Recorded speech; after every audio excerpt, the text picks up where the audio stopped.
আজকে আমি অক্সাইড ও লবণ সম্পর্কে বলবো। বিষয়টি তোমরা মন দিয়ে শুনবে, কারণ এটা পরবর্তী ক্লাসে অনেক গুরুত্বপূর্ণ বিষয়। প্রথমেই জানতে হবে অক্সাইড কাকে বলে। অক্সাইড মানে মনে রাখবে কোনো মৌলটি মনে করো এম, তার সঙ্গে অক্সিজেনের রাসায়নিক বিক্রিয়া করে কি তৈরি করবে? একটা যৌগ গঠন করবে। সেই যৌগের মধ্যে কি থাকবে? মৌল এবং অক্সিজেন, দুটো মৌল দিয়ে গঠিত বলে এগুলোকে আমরা কি বলি? দ্বিযৌগ বলে। তাহলে অক্সাইড কাকে বলে? মৌলের সঙ্গে অক্সিজেনের রাসায়নিক বিক্রিয়ার যে দ্বিযৌগ গঠন করে তাকেই আমরা অক্সাইড বলি। অক্সাইডগুলোকে অনেকগুলি ভাগে ভাগ করা যায়। 1 নম্বর আম্লিক অক্সাইড, 2 ক্ষারকীয় অক্সাইড, 3 নম্বর উভধর্মী অক্সাইড, 4 প্রশম অক্সাইড, 5 মিশ্র অক্সাইড, 6 নম্বরে poly oxide, 7 per oxide, 8 sub oxide, 9 super oxide. তাহলে অক্সাইডগুলোকে মোটামুটি 9 রকম ভাগে ভাগ করা যায়। এবার প্রত্যেকটা ভাগ কাকে বলে এবং উদাহরণ এইগুলি একটু শিখতে হবে। চলো শুরু করা যাক। আম্লিক অক্সাইড কাকে বলে? আম্লিক অক্সাইড মনে রাখবে এর মধ্যে আম্লিক বিষয়টা আছে। তাহলে আম্লিক বিষয় হলে সে কার সঙ্গে বিক্রিয়া করবে? মনে রাখবে ক্ষারের সঙ্গে বিক্রিয়া করতেই বেশি পছন্দ করে। তাহলে আম্লিক অক্সাইড ক্ষারের সঙ্গেই নর্মালি বিক্রিয়া করে। তাহলে আম্লিক অক্সাইড কাকে বলে? যে সমস্ত অক্সাইড ক্ষারের সঙ্গে বিক্রিয়া করে লবণ ও জল তৈরি করে, তাদের আম্লিক অক্সাইড বলে। উদাহরণ কি? Carbon dioxide, sulphur dioxide, P2O5, phosphorus পেন্টঅক্সাইড, এগুলো হচ্ছে আম্লিক অক্সাইড। মনে রাখবে অধাতুর অক্সাইডগুলো আম্লিক হয়। কার্বন হলো অধাতু, সালফার, ফসফরাস এগুলো অধাতু, এবং এদের অক্সাইডগুলো কি হবে? আম্লিক হয়। আম্লিক অক্সাইড কার্বন ডাইঅক্সাইড, লক্ষ্য করো এই কি করেছে? ক্ষারের সঙ্গে রাসায়নিক বিক্রিয়া করেছে। ক্ষার কি? NOH। বিক্রিয়া করে কি তৈরি করেছে? লবণ। সোডিয়াম কার্বনেট তৈরি করে জল। তাহলে আম্লিক অক্সাইড ক্ষারের সঙ্গে বিক্রিয়া করে কি তৈরি করেছে? লবণ। এটাকে কি বলে? লবণ এবং জল তৈরি করেছে। এই হলো আম্লিক অক্সাইড। 2 নম্বর ক্ষারকীয় অক্সাইড কাকে বলে? ক্ষারকীয় অক্সাইডের মধ্যে কি বিষয়টা আছে? ক্ষার। তাহলে কার সঙ্গে রাসায়নিক বিক্রিয়া করবে? অ্যাসিডের সঙ্গে রাসায়নিক বিক্রিয়া করে। তাহলে যে সমস্ত অক্সাইড অ্যাসিডের সঙ্গে বিক্রিয়া করে লবণ ও জল তৈরি করে তাদের আমরা কি বলি? ক্ষারকীয় অক্সাইড বলে। যেমন কি মনে রাখবে ধাতুর অক্সাইডগুলো ক্ষারকীয় হয়। ধাতু বলতে কি কি আছে? সোডিয়াম আছে, পটাশিয়াম আছে, আর কি আছে? ক্যালসিয়াম আছে। এদের অক্সাইডগুলো ক্ষারকীয় হয়। হলো একটা ক্ষারকীয় অক্সাইডের দেখো Na2 একটা ক্ষারকীয় অক্সাইড, K2O ক্ষারকীয় অক্সাইড, CaO ক্ষারকীয় অক্সাইড।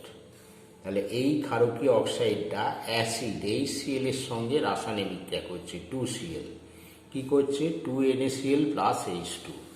তাহলে ক্ষারকীয় অক্সাইড প্লাস অ্যাসিড, এটা কি অ্যাসিড? হাইড্রোক্লোরিক অ্যাসিড দিয়ে কি হচ্ছে? লবণ হচ্ছে। NaCl লবণ আর জল তৈরি হচ্ছে। চলে আসি উভধর্মী অক্সাইড। উভধর্মী অক্সাইডের মধ্যে কি লেখা আছে? উভয় কথাটা লেখা আছে। উভয় মানে কি? উভয় মানে মনে রাখবে অ্যাসিড ও ক্ষার, উভয়। তাহলে কি বলবো? যে সমস্ত অক্সাইড অ্যাসিড ও ক্ষার উভয়ের সঙ্গেই রাসায়নিক বিক্রিয়া করে লবণ ও জল তৈরি করে তাদের আমরা ক্ষারকীয় উভধর্মী অক্সাইড বলে। তাহলে কি বললাম? যে সমস্ত অক্সাইড অ্যাসিড ও ক্ষার উভয়ের সঙ্গেই বিক্রিয়া করে লবণ ও জল তৈরি করে তাদের আমরা উভধর্মী অক্সাইড বলে। জিঙ্ক অক্সাইড আর Al2O3 অ্যালুমিনিয়াম অক্সাইড, এই দুটো হচ্ছে উভধর্মী অক্সাইড। কারণটা কি? কারণ এরা অ্যাসিড ক্ষার উভয়ের সঙ্গে বিক্রিয়া করে লবণ ও জল তৈরি করে। লক্ষ্য করো, জিঙ্ক অক্সাইড HCl অ্যাসিডের সঙ্গে রাসায়নিক বিক্রিয়া করে ZnCl2 লবণ তৈরি করেছে এবং জল উৎপন্ন করেছে। জিঙ্ক অক্সাইড NaOH বা ক্ষারের সঙ্গে রাসায়নিক বিক্রিয়া করে সোডিয়াম জিঙ্কেট লবণ তৈরি করেছে এবং জল উৎপন্ন করেছে। সেই জন্য জিঙ্ক অক্সাইডকে কী বলে? উভধর্মী অক্সাইড বলে। প্রসম অক্সাইড, উদাহরণটা কি মনে রাখবে? জল হচ্ছে প্রসম অক্সাইড। যে সমস্ত অক্সাইড অ্যাসিড এবং ক্ষার কারো সঙ্গেই রাসায়নিক বিক্রিয়া করে না, তাহলে কি বললাম? এরা অ্যাসিড এবং ক্ষার কারো সঙ্গেই কোনো রাসায়নিক বিক্রিয়া করে না, তাদের আমরা প্রসম অক্সাইড বলে। যেমন জল অ্যাসিডের সঙ্গেও বিক্রিয়া করে না, ক্ষারের সঙ্গেও বিক্রিয়া করে না, সেই জন্য এটা একটা প্রসম অক্সাইড। মিশ্র অক্সাইড, মিশ্র অক্সাইড মনে রাখবে কতগুলো ধাতু আছে, যেমন আয়রন, এদের দুটি যোজ্যতা হয়। একটা কি যোজ্যতা 2 এবং আরেকটা যোজ্যতা 3। তা 2 যোজ্যতার যে অক্সাইড সেটা কি হলো? FeO, এটার নাম কি? Ferrous oxide. আর 3 যোজ্যতার অক্সাইড আয়রনের কি হয়? Fe2O3, এর নাম কি? ফেরিক অক্সাইড বলে। এই দুটো অক্সাইডকে যোগ করো, FeO ferrous plus ferric Fe2O3, দুটোকে যোগ করো, করলে কি পাবো? একটা নতুন অক্সাইড পাবো। সেই অক্সাইডটা কি হলো? Fe3O4। লক্ষ্য করো, দুটো আয়রন একটা আয়রন মিলে কি হয়? কটা হলো? 3টে আয়রন হলো। আর 3টে অক্সিজেন আর একটা অক্সিজেন মিলে কটা অক্সিজেন হলো? 4টে অক্সিজেন হলো। তাহলে কি হলো? দুটি ভিন্ন যোজ্যতার অক্সাইড যখন পরস্পর মিশে গিয়ে একটা নতুন অক্সাইড গঠন করে, সেই অক্সাইডগুলোকে আমরা কি বলবো? না, মিশ্র অক্সাইড বলা হয়। তাহলে Fe3O4 একটি মিশ্র অক্সাইড এবং এই অক্সাইডটার নাম মনে রাখবে ফেরাসোফেরিক অক্সাইড বলা হয়। তাহলে Fe3O4 কি কি অক্সাইডের সমন্বয়ে গঠিত? না, FeO এবং Fe2O3 সমন্বয়ে গঠিত। এই হচ্ছে মিশ্র অক্সাইড। পলি অক্সাইড, পলি মিন্স মনে রাখবে অনেক, মেনি বা অনেক, তার মানে কি? এর মধ্যে অনেক অক্সিজেন আছে। তাহলে পলি অক্সাইড কাকে বলে? যেসব অক্সাইড কোনো মৌলের স্বাভাবিক যার যোজ্যতা অনুসারে যতগুলি অক্সিজেন থাকা উচিত তার থেকে বেশি পরিমাণ অক্সিজেন থাকে, তাদের আমরা কি বলি? পলি অক্সাইড বলা হয়। যেমন Mn2O7, এটা একটা পলি অক্সাইড। কেন পলি অক্সাইড? Mn এর স্বাভাবিক যোজ্যতা অনুসারে 2টি অক্সিজেন থাকা উচিত।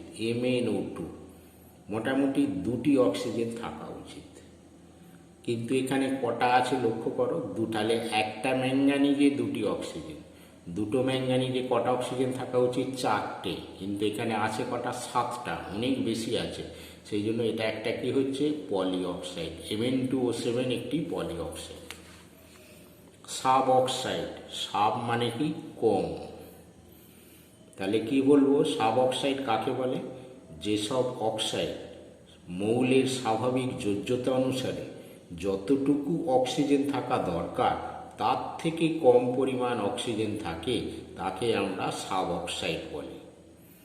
যেমন কার্বনের স্বাভাবিক যোজ্যতা অনুসারে প্রতিটি কার্বনের সঙ্গে 2টো অক্সিজেন থাকা দরকার। তাহলে 3টে কার্বনের সঙ্গে কটা অক্সিজেন থাকতে পারে? না, 3 × 2 = 6টা অক্সিজেন থাকা দরকার। কিন্তু লক্ষ্য করো, C3O2 একটা অক্সাইড হয়, 3টে কার্বনের সঙ্গে 6টা অক্সিজেন থাকা উচিত, আছে কটা? 2টো অক্সিজেন আছে। তাহলে স্বাভাবিক যোজ্যতা অনুসারে যতগুলো অক্সিজেন থাকা দরকার তার থেকে কম আছে, সেই জন্য এটার নাম হচ্ছে কি? কার্বন সাব অক্সাইড বলা হয়। পারঅক্সাইড, যে সমস্ত অক্সাইডের মধ্যে পারক্স বন্ধন আছে, এটাকে বলে পারক্স বন্ধন আছে, এবং যারা শীতল এবং লঘু খনিজ অ্যাসিডের সঙ্গে বিক্রিয়ায় হাইড্রোজেন পারঅক্সাইড তৈরি করে তাদের আমরা পারঅক্সাইড বলে। তাহলে পারঅক্সাইডের মধ্যে পারক্স বন্ধন থাকবে এবং লঘু শীতল খনিজ অ্যাসিডের সঙ্গে বিক্রিয়ায় হাইড্রোজেন পারঅক্সাইড তৈরি করবে, তাদের আমরা পারঅক্সাইড বলে। যেমন কি BaO2, Na2O2, এগুলো হচ্ছে কি পারঅক্সাইড বলা হয়। সুপার অক্সাইড, যে সমস্ত অক্সাইড মধ্যে O2 মাইনাস অ্যানায়ন থাকে তাদের আমরা সুপার অক্সাইড বলে। যেমন কি KO2, পটাশিয়াম সুপার অক্সাইড, এটা হচ্ছে একটা সুপার অক্সাইডের উদাহরণ। মনে রাখবে সুপার অক্সাইডগুলো খুবই প্রয়োজনীয়।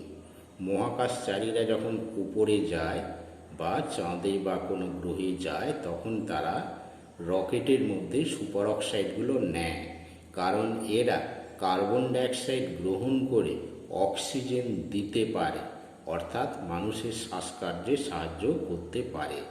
ঠিক আছে, এই হচ্ছে সুপার অক্সাইড। তাহলে অক্সাইড সম্পর্কে তোমরা শিখলে, এবার আমরা লবণ সম্পর্কে বলব।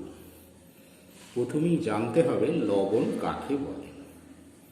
মনে রাখবে অ্যাসিড H2SO4, অ্যাসিডের মধ্যে কি আছে? প্রতিস্থাপনীয় হাইড্রোজেন আছে।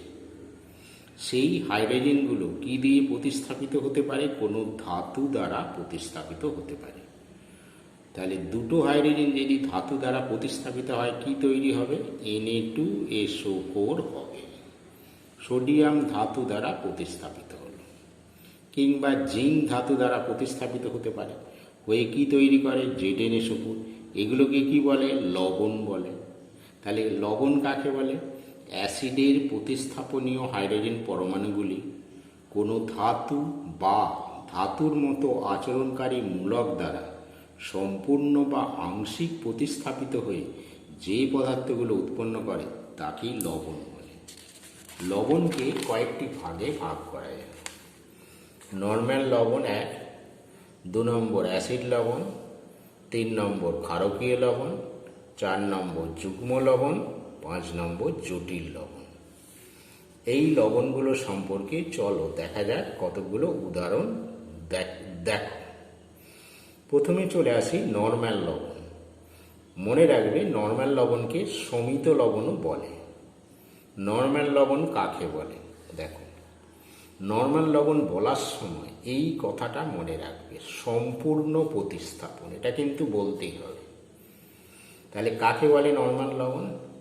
অ্যাসিডের প্রতিস্থাপনীয় হাইড্রোজেন পরমাণুগুলি কোনো ধাতু বা ধাতুর মতো আচরণকারী মূলক দ্বারা সম্পূর্ণ প্রতিস্থাপন ঘটলে যে পদার্থটি উৎপন্ন করে তাকে আমরা নর্মাল লবণ বা সমিত লবণ বলে।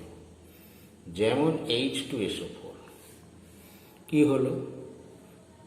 NaOH এর সঙ্গে রাসায়নিক বিক্রিয়া করছে।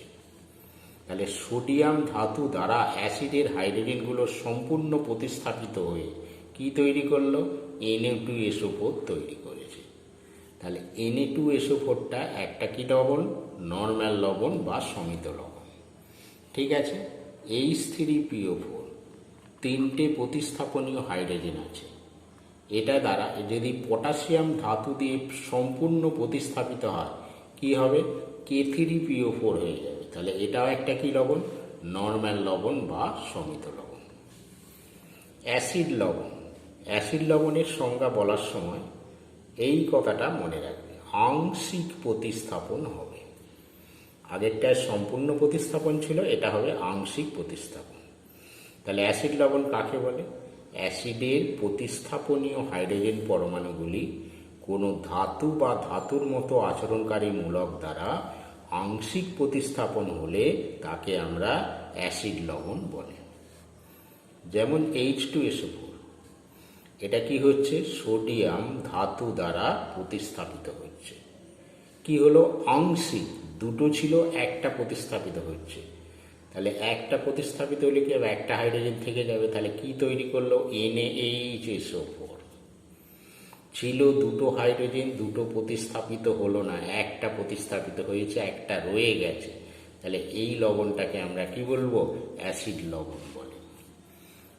H3PO4, তিনটে হাইড্রোজেনের মধ্যে দুটো মনে করো প্রতিস্থাপিত হয়েছে সোডিয়াম ধাতু দ্বারা, দিয়ে কি তৈরি করেছে? Na2HPO4, একটা রয়ে গেছে এখনো। তাহলে এগুলো আংশিক প্রতিস্থাপন, সেই জন্য এগুলোকে আমরা কি লবণ বলি? অ্যাসিড লবণ বলে। এবার চলে আসি ক্ষারকীয় লবণ। মনে রাখবে, অ্যাসিড লবণ যেমন অ্যাসিডের ব্যাপার স্যাপার, ক্ষারকীয় লবণ হচ্ছে ক্ষারের ব্যাপার। তাহলে ক্ষারকীয় লবণ কাকে বলে? তাহলে এটাও মনে রাখবে, আংশিক প্রতিস্থাপনের ব্যাপার আছে। তাহলে ক্ষারকীয় লবণ কাকে বলে?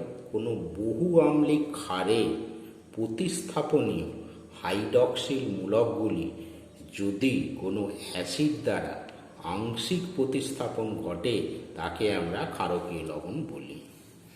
যেমন PbOH, লক্ষ্য করো, এটা প্রতিস্থাপনীয় OH আছে, এটা কোনো অ্যাসিড দ্বারা আংশিক প্রতিস্থাপন হচ্ছে।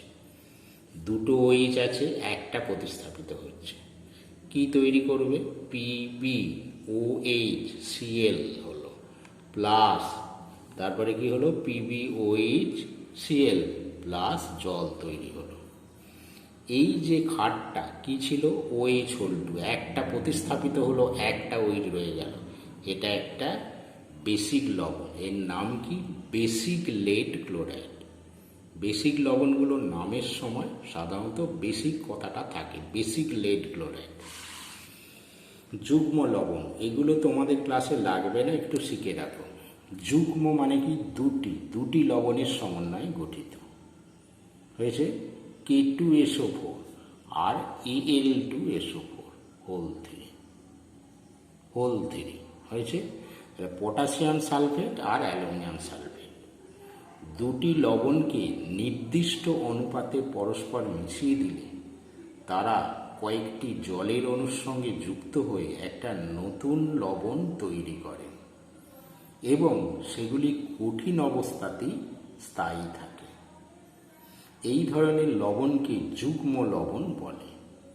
যেমন পটাশিয়াম সালফেট এবং Al2SO4 অ্যালুমিনিয়াম সালফেটকে মিশিয়ে দিলে এরা মিশে গিয়ে সলিড অবস্থায় এই ধরনের একটা লবণ তৈরি করে।